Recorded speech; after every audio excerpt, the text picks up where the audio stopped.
Easy now and welcome, I'm Rusty Gamer, also known as Drone Warrior, and today we'll be changing the auxiliary belt, and we're going to do the tensioner while we're in there as well. I don't know if you can see, one of the strands is completely gone from the belt. Some die needed changing. So the first thing we need to do is we'll get a spanner and that big nut just down here, and we'll turn it, and that will release the tension and we can slide off the old belt. So sometimes you might struggle putting the big spanner on down the bottom and here and twisting it. It's hard to do and then release the belt. So the other option is to put a bolt in through the top. Most new ones come with a bolt in. Just screw the bolt in, pulls that across, and it loosens it all off.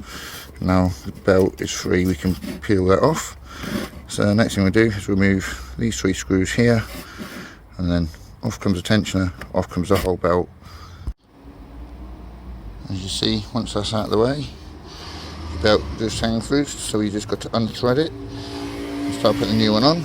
The main reason that I've replaced this, the belt needs it, it's down to 5 ribs instead of 6, but there was a whining noise and I was convinced it was this, and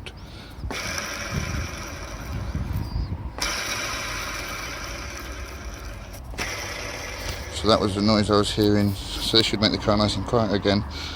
So let's get this old belt off and have a quick look. The old belt, so it's down to 5, but it's old and it's perished. See the state of it.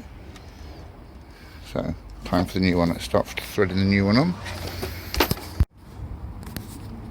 The other option is get under your car, remove the front bit of plastic valance, and you get nice underneath, nice access, so you can set the belt exactly how it should be. Okay, reassembly. We have the belt in the position. We get the new tensioner, it comes with the bolt in. If it doesn't come with the bolt in, put it in. You've got 2 options, you can either hook it over the belt or just bolt it in and then put the belt over. I think I'm just going to bolt it in and then put the belt over it. Right, new tensioner's in place at the top there. Just quickly having a check, make sure that the belt is aligned on all the pulleys as it should be, and then what we'll do is we'll go top side and tighten it down and then set the adjustment. That's the tensioner fully on and tightened up. The belt, as we've just checked, is going the right way over all the pulleys. It's a little difficult to see in here.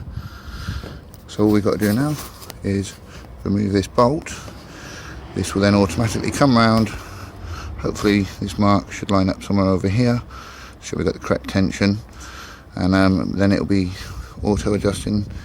So yeah, let's remove this screw. This will go out and should be tight. So there we are, all done. As you can see, the belt's still quite tight. It's brand new, hasn't run yet.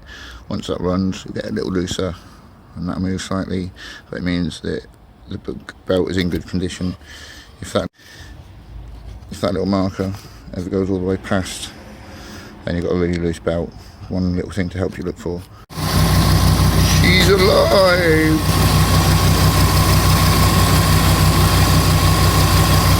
All working as it should do. Lovely. So I hope this has helped. Stay tuned, subscribe, like and share. I'll catch you on the next one.